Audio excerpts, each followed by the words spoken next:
Across the centuries, the search for truth has never ceased, and one mind still stands as a guiding light. Welcome to the Thomistic Mind with Dr. Reed. I'm Dr. Jason Reed, Associate Professor of Philosophy and Chair of the Theology and Philosophy Department at Divine Word College Seminary. In addition to teaching seminarians and religious at Divine Word, I also teach those in formation for the Permanent Diaconate Program in the Archdiocese of Dubuque, offering courses like the Philosophy of God, Christology, Metaphysics, Epistemology, and Trinitarian Theology. Here, we walk in the footsteps of St. Thomas Aquinas, exploring the mysteries of existence, the nature of God, and the pursuit of wisdom that shapes the soul. That journey begins now.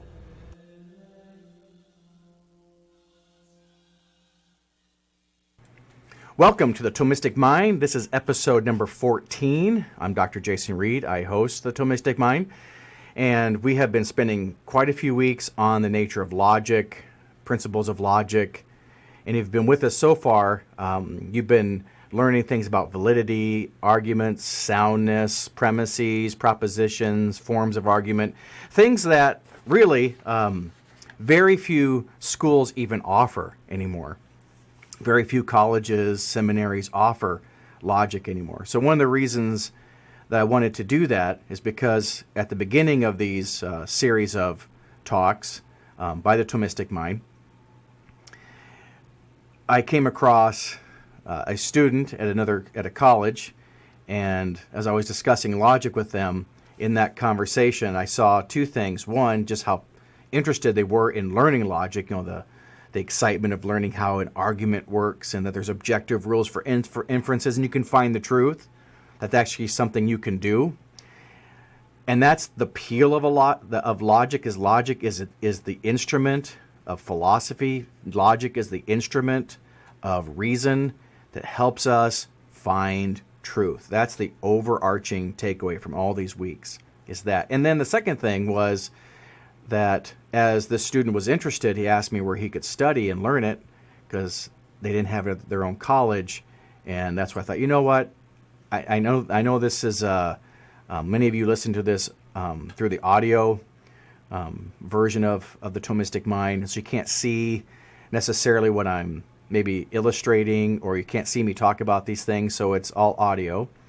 And also, it almost feels like a class sometimes. It's a lot of information, and it can be sort of overwhelming, although you're still attracted to it. And that's how philosophy and logic sort of operate, right? Is that when you start to get into philosophy and logic, you start to developing a Thomistic mind. One moves away from trying to be entertained. One moves away from just trying to find something that's quote-unquote interesting.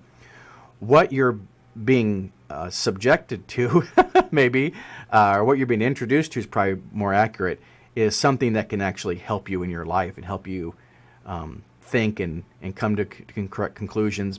Namely, it's a compelling thing, right? When you start tipping your toe into the logic and the philosophy streams, you start to realize, wow, this is something that isn't necessarily having a good time, as they say. In the world we live in, everything's so entertainment and so right here, right now, and run to the microphone and give the first response. That I thought the Thomistic Mind should be something different than that. That this is a more patient, thought-provoking, long-term, right, big picture program. And so, yeah, sometimes you'll have to listen to an episode several times. Maybe sometimes you have to have maybe something to write things down, which is fine. Again, it has that feel of a classroom, and I think that's just the way I talk. So that's the way I approach things. Is from the auspices of being a professor in a seminary and class. So if you're with me so far, it's obvious you love these sorts of things and you find these topics compelling. And the last talk, episode 13, dealt with self-refutation, which we're going to continue with that today. But I want to kind of give you a heads up and a big picture of kind of where we've come from and where we're going. Again, this is episode 14, so I'm going to be talking about the previous 13 episodes somewhat and kind of where we're going with episodes 15 and following. That as these principles, the logic we've been talking about, as we look to the future, these things are going to come up again. And you'll begin to see all the practical payoff when it comes to these things. I know people, life is short, time is short. Everyone's very busy in life, and people need things that can help them. They need things that can improve their lives, and things that they can, in a sense, absorb and understand and use. So there's two aspects, right? When you're learning theology, we're learning philosophy, you're learning logic, there's going to be two aspects. And for better or for worse, one has to understand and be aware of both. The first thing, and I'm speaking to everybody, professionals, the young, the retired, right? Those who are in the middle life, 40s, 50s, everybody, there's two aspects. The first is you have to learn the terminology. That's just the way it is.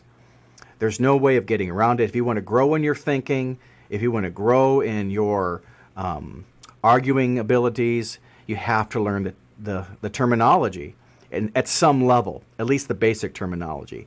And you think about anything you want to do, right? If there's anything you're interested in, if you want to learn how to cook, you got to learn the terminology. If you want to learn how to go into gardening, you got to learn the terminology. If you're going to go into sports, you've got to learn the terminology. If you want to go into carpentry and construction, you've got to learn the terminology. That's just the way it is. And so what I've been doing and trying to give you in the logic episodes is really just the basic terminology. Because this is 14.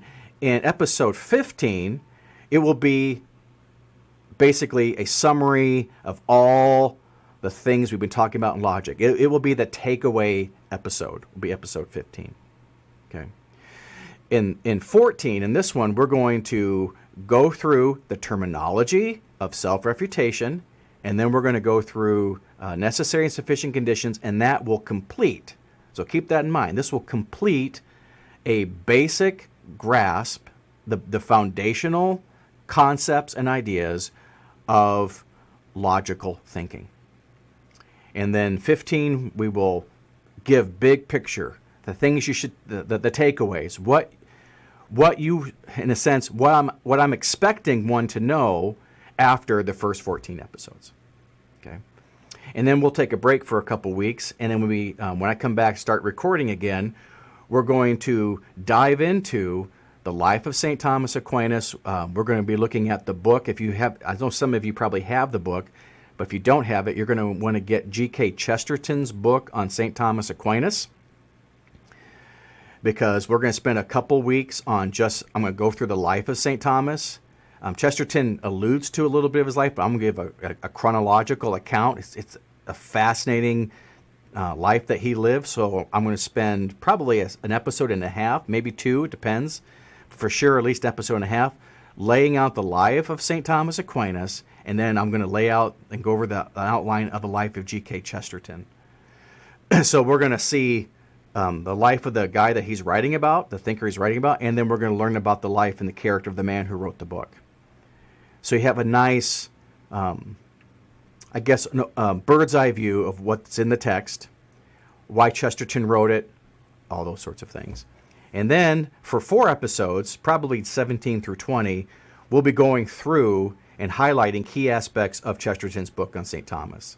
The older versions the old version's title of Chesterton's book is An Introduction to St. Thomas, the Dumb Ox, and we'll be talking about why he was called a dumb ox. So if you see that title, that's the same book. I think today's publishers dropped that, which is unfortunate because that's the way that was Chesterton's title. So after we go through, again, about 4 episodes on the life of St. Thomas and Chesterton's book, how does Chesterton understand the implications, the why we should study him, and all the highlights of St. Thomas, then we're going to finish out the year looking at the errors of modernism. As we'll see, as you get through Chesterton's book on Thomas, one of the bigger takeaways is that St. Thomas is very much the saint for our times. And the reason why St. Thomas is, at least in Chesterton's eyes, mainly the saint for our times is because St. Thomas is so anti-modernist. Not anti-technology, not anti-inventions, not anti-industry, anti-modernism. It's that ism that we'll be looking at. And so we'll finish up the year with looking at all the errors of modernism and then how St. Thomas solves those. So that's what's coming up as we finish out the first year of the Thomistic Mind. Again, if you need to get the book, you've got a few weeks here to get the book and get it on your shelf.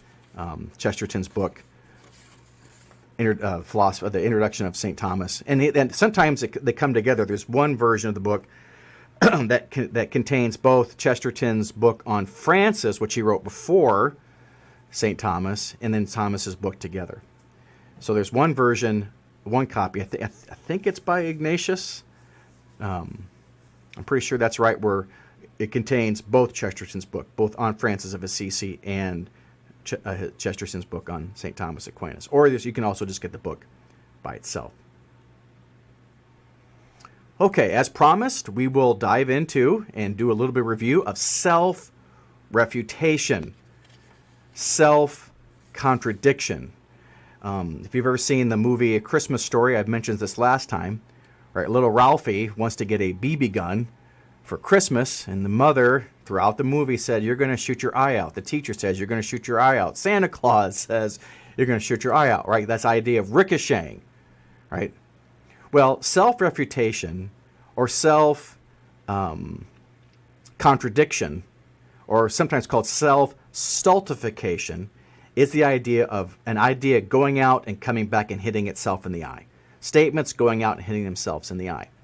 And when you see this, when you understand the logic of self-refutation, you can never unsee it.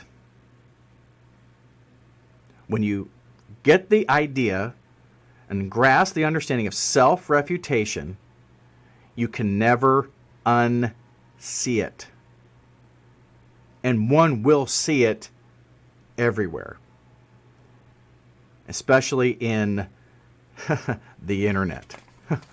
So again, to review, what is a self-refutation? Well, self-refutation is when a statement, someone's claim, refutes itself. When a statement contradicts itself. And we give examples like, no English sentence is longer than 3 words. Well, there's an English sentence that is longer than 3 words, meaning what? It self-refutes itself. It shoots itself in the eye. It commits what we might call the Ralphie fallacy.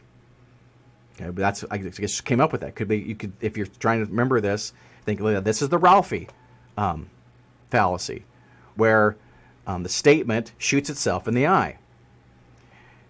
Probably the biggest philosophy, the biggest modernist error that shoots itself in the eye is relativism. There's so much relativism and skepticism.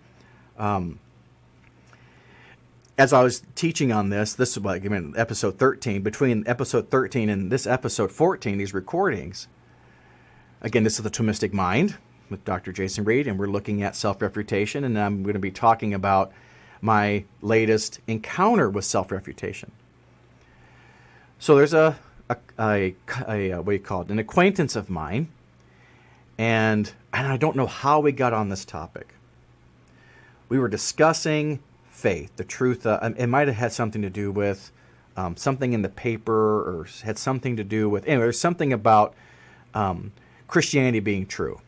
He was watching YouTube videos, and he was watching skeptics and atheists go after Christianity. And of course, he knows I'm a philosophy professor at a Catholic school, so he thought he would talk to me about this and what I had to say about it, and what I teach about it, and those sorts of things. And during the conversation, this sentence, this claim came out of my acquaintance's mouth. All truth. No, he said, the only thing you can know are facts. The only thing you can know are facts. So I asked him, so is that a fact that you know? Is that a fact? Is what you're saying right now a fact? And what did that lead to? Well, he qualified, well, he means scientific facts. You only can know scientific facts. Like, okay. Follow-up question. Is the statement that you're making that we can only know scientific facts, is that statement itself a scientific fact?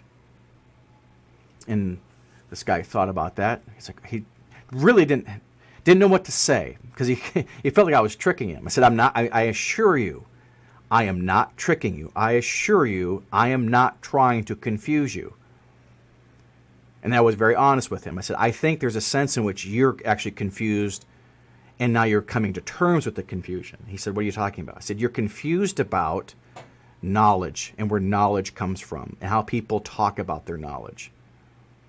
I said, because this little statement that you believe, that the only things we can know are scientific facts, that one statement is keeping you from really embracing and thinking about Christianity and thinking about the Bible.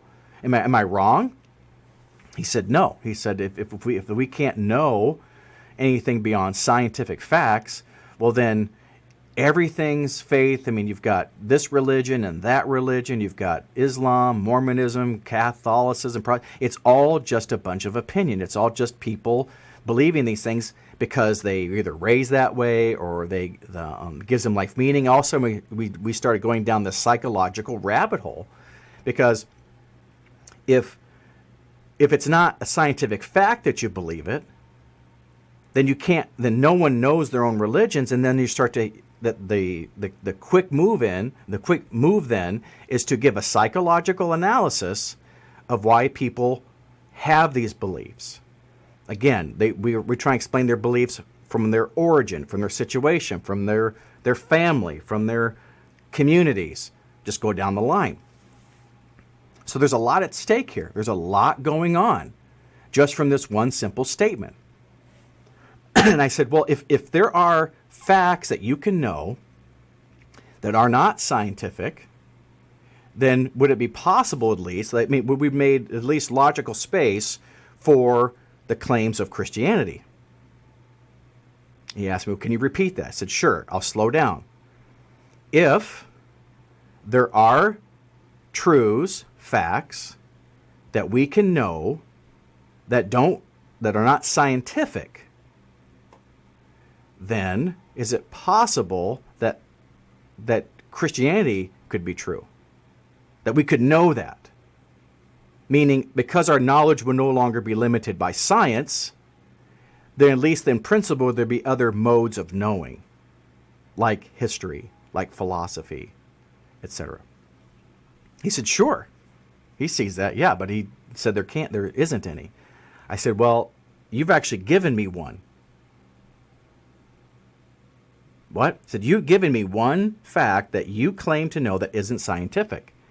I said, what's that? He said, the truth that the only things you can know are scientific facts.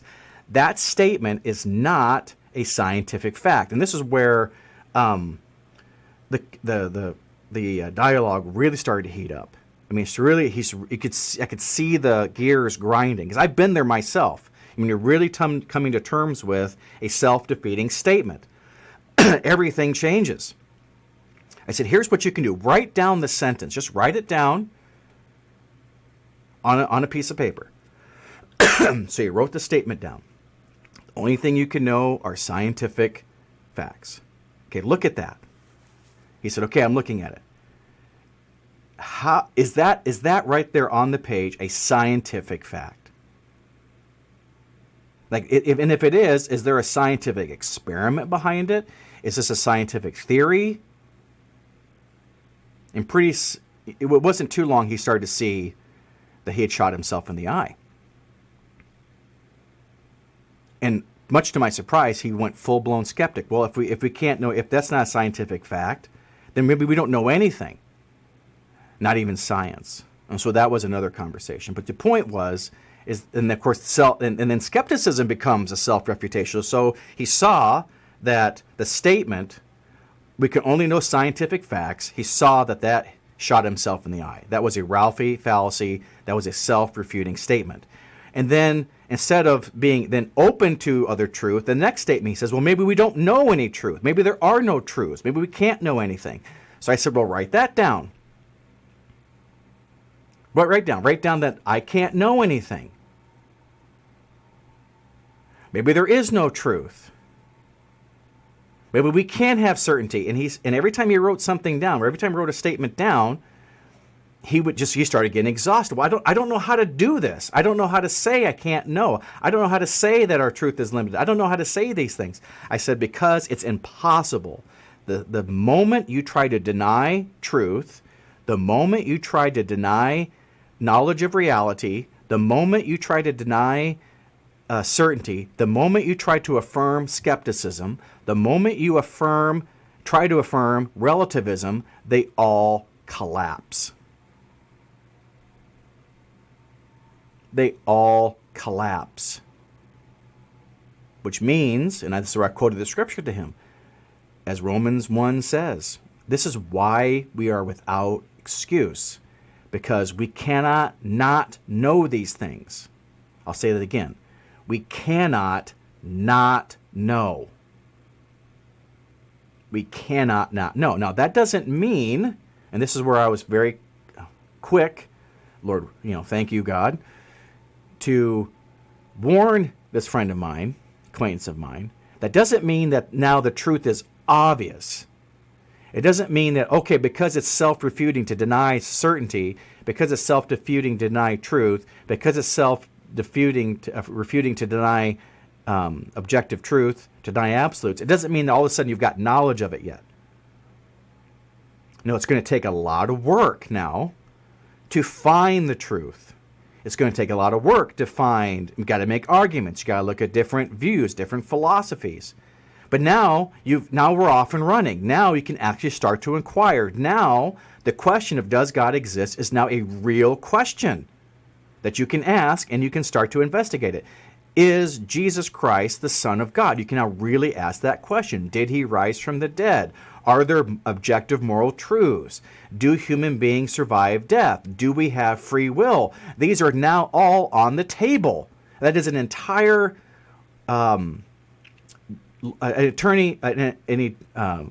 life's journey through ideas is now laid before you. You've got no excuse now not to investigate. And now the pursuit becomes personal. Do you want to find the truth? Or are you just happy not thinking these things? And Chris and I left it at that.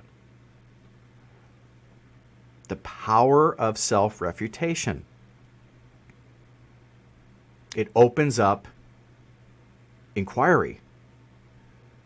It helps open the mind.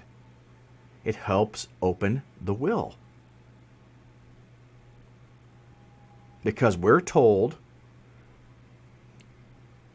early on in our schooling, by our friends, by the culture, no one really knows. We can't find the truth. It's all relative. And the sad thing is that these ideas are so easily refuted. You can refute them in minutes, seconds. Imagine if we were able to help people see their self-contradictions. Help them to see that they are basing their rejection, or they're basing their lack of interest in seeking out the truth on a self-defeating idea. Again, this is the Thomistic Mind, where we look into philosophy, theology, logic, in the footsteps of St. Thomas Aquinas. I'm your host, Dr. Jason Reed. If you've just joined us, we're talking about the Ralphie fallacy, Christmas story, the self-defeating statements, and how they are everywhere. And so in a sense, we are helping heal the mind, because when someone's mind is believing contradictions, right, they shot themselves in the eye, and it hurts. So to push the metaphor of Ralphie further, to unpack more what's in the metaphor, is that Different than when Ralphie is a logical fallacy, is that one doesn't know that they've shot themselves intellectually in the eye. Okay? So unlike Ralphie, who tried to avoid that, right? He was warned not to shoot that because he shot in the eye. When you do commit fallacies of self-refutation, then when that gets pointed out to you, you can actually, metaphorically, can feel the pain in your eye. You can feel the pain in your mind. That is, when you start to come to terms with self-defeating, it kind of hurts the mind. Well, it's not hurt the mind. You realize that it's, in a sense, needs to be healed. It needs to be overcome. These contradictions need to be removed and jettisoned. Need to be open to truth. Open to find the truth. Okay, we've just got a few minutes here of our first segment here, where I'm trying to hopefully drive home the idea that there are many ideas out there that are self-defeating, that many times that when we talk to people and dialogue and watch things online, all the skepticism, all the relativism is rooted in a very simple fallacy that's committed all the time. Self-refutation. So I'll leave you with this, the first segment, and then when we start the next segment, we're going to look at necessary and sufficient conditions, and that will again round out our series of episodes on relativism. Sorry, on logic, excuse me. Sorry. Round out our episodes on logic. Ask yourself, when you hear an idea, pay attention to the claim, either spoken or written. Spoken or written. And then ask yourself, does this statement or claim refer to itself? There is no truth. Is that a true statement? There are no absolutes. Well, is that absolutely true? There is no certainty. Is that certain? There are no truths outside of science. Is that a truth outside of science? So on and so forth. And if the statement fails to follow its own criterion, to follow its own claim, then we get a logical boomerang. We get the logical ricochet. We get the logical Ralphie shooting himself in the eye. Again, and when you see this, you can't unsee it. You'll begin to notice this all over the place. Now, it takes some skill, it takes some know-how, it takes some work to try to walk through the ideas of self-refutation. It's not, what might be surprising is it's not, when a person's believing a self-contradictory statement, it's actually hard to see that it's self-defeating. It's hard to see that it's self-refuting. Because they're using the idea to think about other things. They haven't thought about the idea themselves. Like my friend had never thought about the actual statements coming out of his mouth. He just took that as a truth. Yeah, unless it's science, you can't know it. He'd never thought about the idea itself. Okay, so that ends our first segment here on the Thomistic Mind with Dr. Jason Reed. And after this short break, we'll come back and talk about our next topic, necessary and sufficient conditions. The Church teaches that a solid education and grounding in philosophy is necessary to find the truth and avoid error, to understand the mysteries of divine revelation, to grasp the Church's doctrine, and to engage an unbelieving world.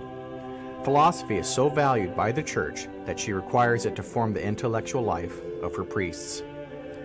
Read Thomas is an online program created to make this intellectual formation more widely accessible. Developed and taught by Dr. Jason Reed, the courses combine academic rigor with a spirit of faith, presenting the great themes of classical and Thomistic philosophy in a way that is clear, structured, and faithful to the Catholic intellectual tradition. Participants encounter fundamental questions of philosophy through topics such as the pursuit of wisdom, an introduction to philosophy, an overview of philosophy's origins, methods, and enduring questions. There's He Who Is, examining the classical view of God's attributes and their theological and spiritual implications. We also have the mystery of existence, the philosophy of creation, exploring the metaphysical principles underlying the doctrine of creation. Then we have the three-person God, the mystery of God's inner life, a philosophical study of the Trinity's inner relations. There's also St. Thomas Aquinas' philosophy of the angels, where we consider the nature and role of spiritual beings in Thomistic thought, and further courses that engage the treasures of the Catholic intellectual tradition. Read Thomas seeks to cultivate not only knowledge, but also a deeper appreciation of the harmony between faith and reason, helping participants enter more fully into the wisdom of St. Thomas Aquinas and the Church's philosophical heritage. The website is www.readthomist.com. That's www.readthomist.com. Email is read.thomist@gmail.com. That's reed.thomist@gmail.com. At Read Thomas, we believe the life of the mind is for every Christian.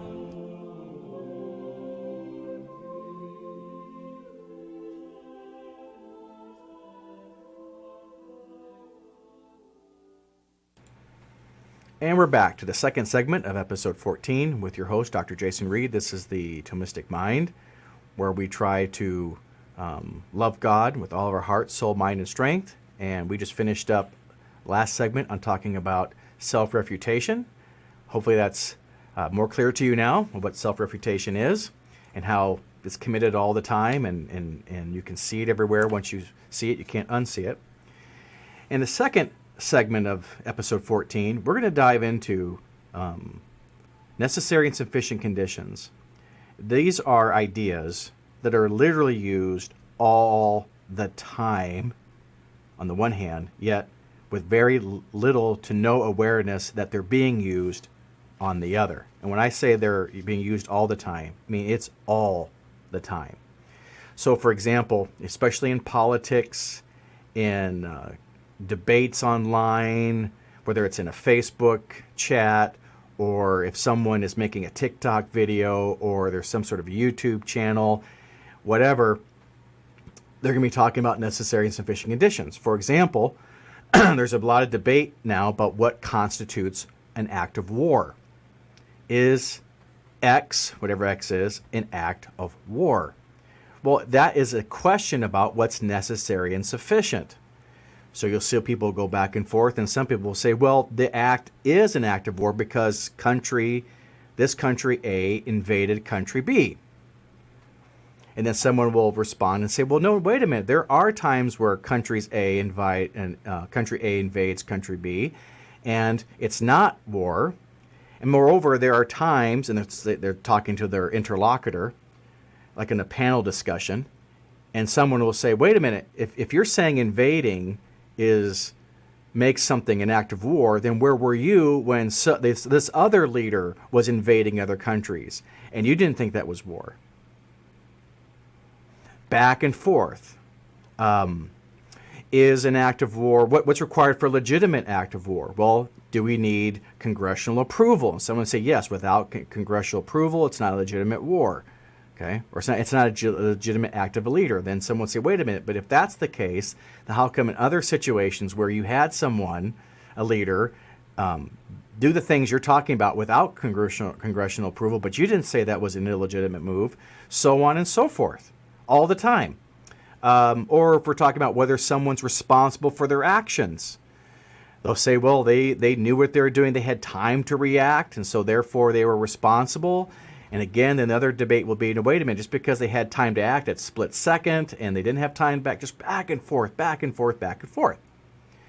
Well, how does one get clarity? How does one, especially as a culture, how do we heal and bring these conversations so that we can actually have some fruitful dialogue? Well, one way of doing that is making this use of what makes something an act of war, what makes something an act of responsibility, what makes something legitimate, illegitimate, so on and so forth, if we make explicit the use of necessary and sufficient conditions. Because that's what's going on here, right? When you're asking, is something, as an action, an act of war, you're asking about necessary and sufficient conditions. So when one person argues, say, well, there was an invasion. Well, then that's sufficient. That is, if there's an invasion, that guarantees that that act is an act of war. Counterexample. No, that's not sufficient because we have instances of invasions that are not acts of war. And so invasions may be required for an act of war, but it's not sufficient. So that would be necessary. So on the Thomistic Mind, what we're going to do, and we're going to investigate here for the next 20 minutes, is really try to understand the distinction between necessary and sufficient conditions. Necessary and sufficient conditions. So we have to, in a sense, have to put our thinking caps on. And again, you're going to see this all the time. First, what is a necessary condition? A necessary condition is something that's required for something else to occur or to exist, although it doesn't guarantee it. A necessary condition is a condition that is required for another condition to obtain, to exist, though it doesn't guarantee it, although that in a sense it's not enough. It cannot do it by itself. And this is where you'll see tons of debates over, especially in religion. For example, what's required to be saved?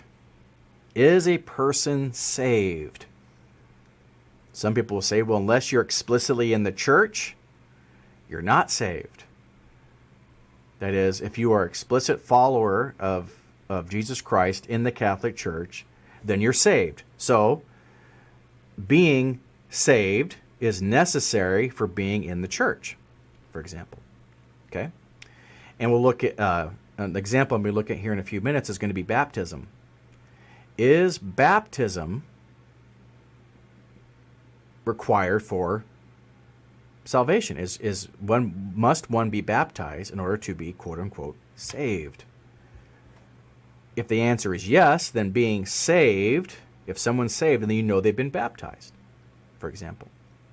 So necessary condition is a condition that is required for another condition, but does not guarantee it. Okay? And everyone has to find their own way of understanding these ideas.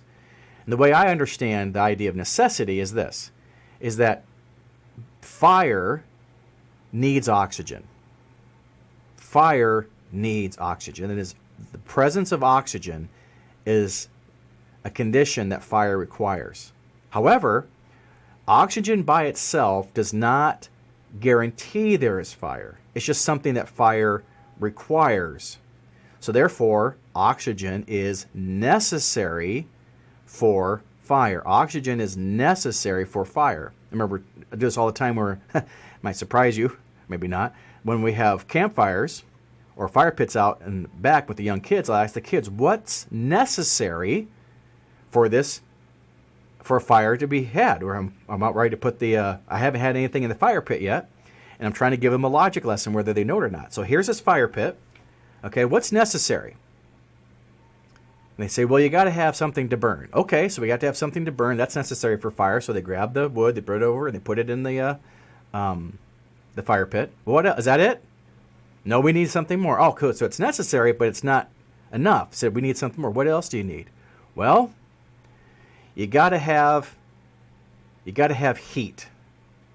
Okay, so I light the match, and there's the heat, and there's the wood. Is that enough? No, you've got to be able to take the heat, and the kindling needs to become hot. Okay, so that gets going, and then I blow out the first little bit of the wood starts to catch on fire. Then I blow it out. I said, why did that go out? I mean, we had the wood, we had the fire. Why did it go out when I blew on it? And they said, well, it needs oxygen too. So when I blow out the small flame, then I'm taking the oxygen away. Yes. Okay, so what's necessary for fire is something to burn, heat, and oxygen. And when you bring those together, you have what's called the sufficient conditions for fire. So when we're making a fire in the back, we just don't want the necessary conditions. We want the condition that guarantees that the fire will take place. And that's the sufficient condition. A sufficient condition is something that guarantees that another condition will obtain. Okay? Sufficient conditions guarantee the other one, whereas necessary conditions are required for the other one. Okay, so hopefully that makes sense. Hopefully that makes sense. So that's the jargon. That's the logical side. Now let's test your knowledge. Let's practice identifying necessary and sufficient conditions by the following pairs. So if you're listening, if you're driving, or if you're just listening to the audio, just try to get these ideas in your mind and try to connect them. So I'm going to give you 3 pairs of sentences, and I want you to determine which condition is necessary and which is sufficient in each pair.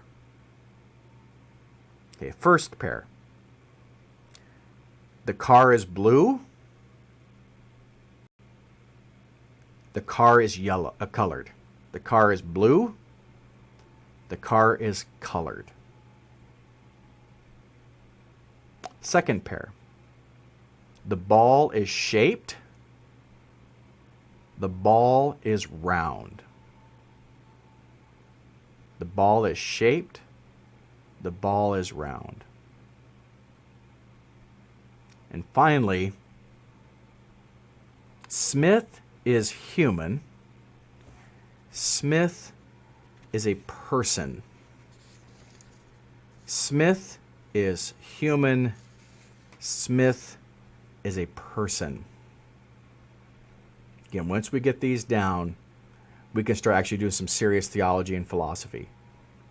This is really going to help you, obviously, if you want to teach these things too. So anyway, that's just a little plug. So what's the answer? Maybe you've already got it. So in the first pair, the car is blue and the car is colored. Be thinking about which is required for the other and which guarantees the other. Okay. Does being colored guarantee the car is blue? The answer, of course, is no. Being colored doesn't guarantee that the car is blue. Why? Because you can have other colors than blue. So a colored car doesn't guarantee it's a blue car. However, if a car is blue, must it be colored? And the answer is yes. Why? Because if a car is blue, it guarantees it's colored. And therefore, being blue is sufficient for being colored, but being colored doesn't guarantee it's blue. However, it is necessary. Right? That is, being colored is necessary for being blue. So you could reverse it, right? This kind of, if you remember the modus tollens and modus potens, that's where you're going to find these things. So if the car is not colored, it can't be blue. So therefore, being colored is necessary for being blue. So what you'd say is, right, blue is sufficient for colored. Colored is necessary for being blue. Again, this is just part of learning and grasping and having a Thomistic mind formed. Okay, that's what this channel is all about. Okay, because as we get into, again, more philosophy later on, okay, I'm referring to episode 14, episode 13. You can go back and listen to these things and watch these things and continue to learn them and have your mind shaped by them. Okay, speaking of shape, our next pair of example is the ball is shaped and the ball is round. The ball is shaped and the ball is round. Well, if the ball is round, must it be shaped? And if the ball is shaped, must it be round? Okay, well, here's why shaped is necessary and round is sufficient. Because being round guarantees it's shaped. Being round guarantees the ball is shaped. And therefore, being round is sufficient. But one cannot be round without being shaped. That is, being shaped is necessary for being round. So therefore, the shapeness is necessary for the roundness. Again, think about arguments over war, over whether or not certain tax levels are valid or not, debates over whether or not Jesus Christ rose from the dead, if Christianity is true, if God exists. You're all looking for necessary and sufficient conditions constantly. Like, what would guarantee that God exists? You're looking for the sufficient conditions. What was necessary for the resurrection? I mean, like, what would the resurrection require? Well, then you're looking at the necessary conditions. Okay. To give a more practical example, if you're trying to convince, say, your spouse that you want to buy a new house, you're looking for the conditions that would guarantee that you should get a new house. And then what's your spouse going to ask you? Well, what's necessary to get that? Right? So, yeah, you've made the case that guarantees you should get the house, but what's that going to require? What's going to be necessary for that to happen? Round and round and round. Okay? All right. So there's some fun examples. And you can do fun examples ad nauseum. So if you ever get a chance to take a logic course, you'll learn a lot more about these sorts of things. Anyway, this is enough at least to get you, to make you dangerous, right? Little knowledge makes you dangerous. Okay. Our third and final pair is Smith is human. Smith is a person. Smith is human. Smith is a person. Now, why does this seem tricky? Or why would it, maybe not to you, but why would this seem tricky to some folks? Why would Smith is human? I'm going to say it slowly. Think about it. If you got it already, that's okay. If Smith is human, Smith is a person, why would this be difficult for a lot of folks? Well, I've taught this many, many times, and what happens routinely is people think that's just the same thing.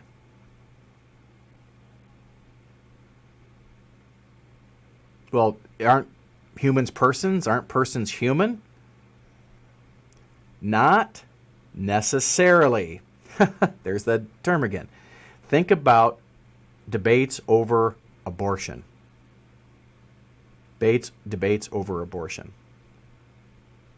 What would be necessary for an act of an abortion to be immoral?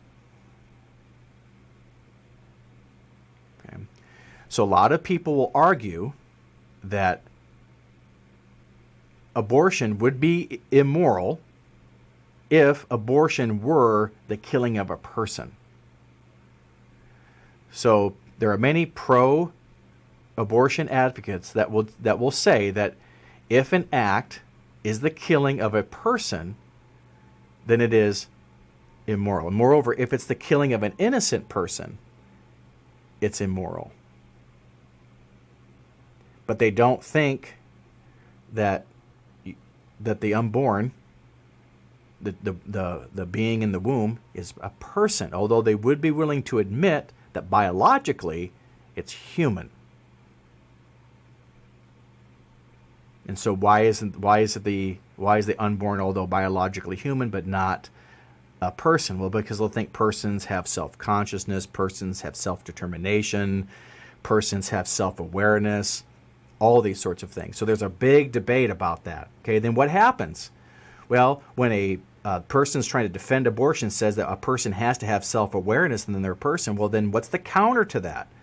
Then the people who are against abortion say, well, when you are asleep, you're not self-aware.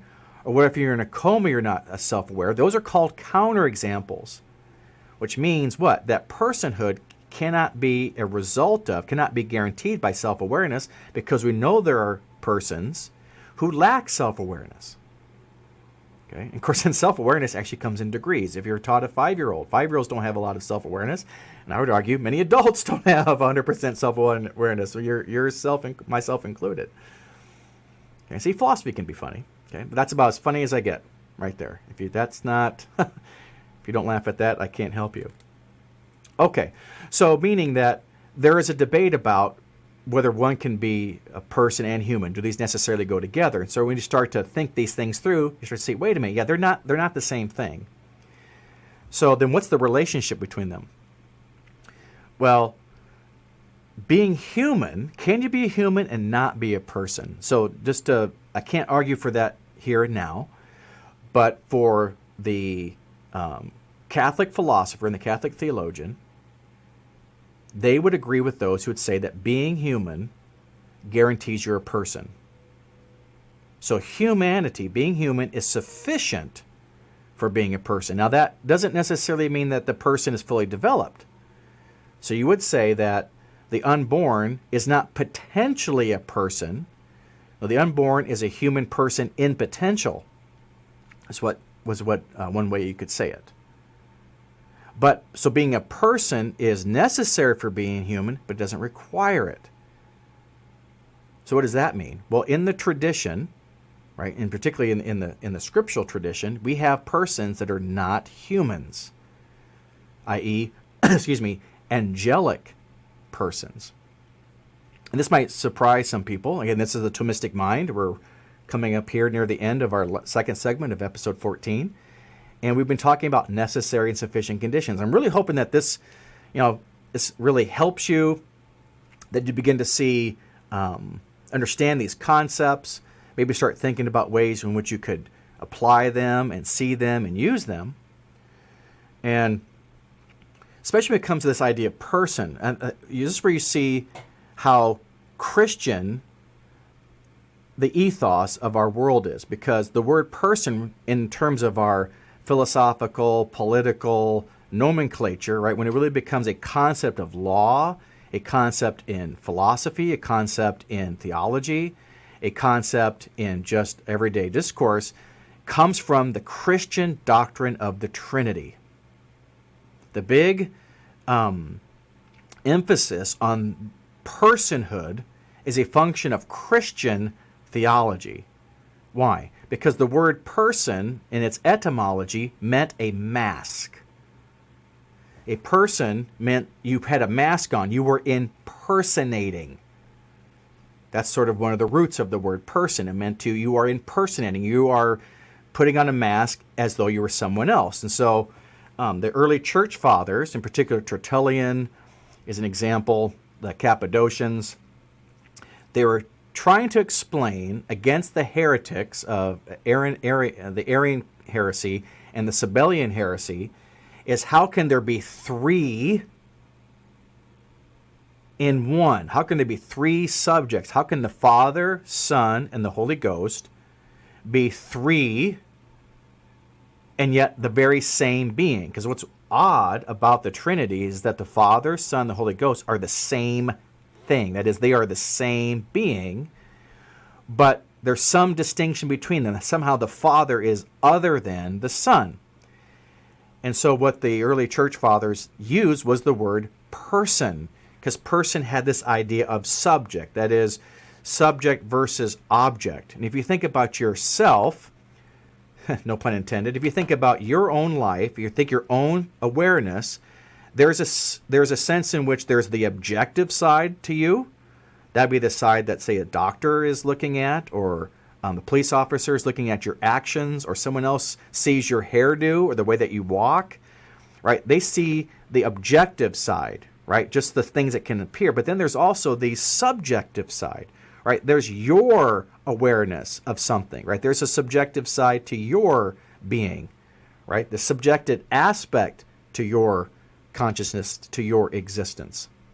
And so the church fathers said there's this idea of subject, this idea of me or I, is something that cannot be communicated. That is, although that when parents, for example, give life to their children, they give their nature to their children, but they don't give themselves to their children. That is, the child is not some sort of just taking two being and mashing them together. No, what they are is the fruit of that union, and so the parents communicate, give to the offspring the nature of humanity, but they don't give the subjective. They don't give they don't give their person. And that this idea of people, of two humans generating a third human by giving the nature but not themselves, this idea of they can't give their personhood, is how we're going to understand how the fathers helped to explain the Trinity. So this idea of person meant that the Father, when he generates the Son, he gives the Son divine nature, but he doesn't give him his fatherhood. That is, who he is, he does not give to the Son. And that word person is what the fathers use to explain how it is there could be three in one. It's three in person, one in being. So you've got divine persons. So just because someone is a person doesn't mean they're human. We have three divine persons. Then you have the angels. The angels are persons, but they're not human, right? Because they are pure spirits. And so now we're thinking, wait a minute, so we've got divine persons, human persons, angelic persons. What makes them all persons? Well, humans have intellect and will. That's why the human animal is a person, unlike non-human animals, because non-human animals do not have reason. They don't have self-awareness. They don't have intellect, and they don't have a will. I'm sure that's probably got a whole bunch of animal lovers upset with that. So maybe you can have an episode in the future where I can talk about how animals are not persons. But just, I can't argue for that now because I'm like down to a minute left of this segment.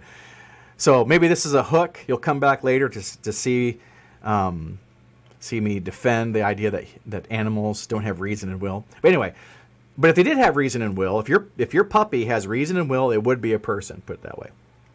So humans have intellect and will, angels have intellect and will, and divine, the Father, Son, and the Holy Spirit have intellects and wills. We're all knowers, and we're all we choose freely. That's a sense in which we are all human.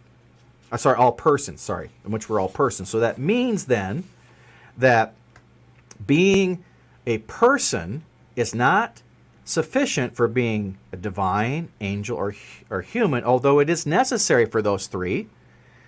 Being human guarantees you're a person, sufficient. Being angel guarantees that you're a person, so it's sufficient. Being the Father, being the Son, being the Holy Ghost is sufficient for being. It guarantees that they're persons, therefore it's sufficient. Okay, I'm literally down to 1 minute left of the Thomistic Mind, episode 14, segment 2. So I'm going to leave you with this thought experiment, and we're going to pick it up at the beginning of episode 15. And it's this: is baptism necessary or sufficient for being saved? Is baptism necessary or sufficient for being in heaven? That's the question for episode 15. And so in our next episode, we will explore that question and look how the church looks at it. So until then, may you love the Lord your God with all your heart, all your soul, and yes, with all your mind. You've been listening to The Thomistic Mind with Dr. Jason Reed, produced by Mr. Matt Graham. To learn more about our rigorous philosophy courses, visit us online at www.readthomis.com, www.readthomist.com. It's been a privilege to journey with you through the world of philosophy, seeking truth, goodness, and beauty together. My hope is that today's conversation encourages you to think more deeply, live more wisely, and love more fully. Until next time, keep your mind fixed on the truth and your heart set on the highest good.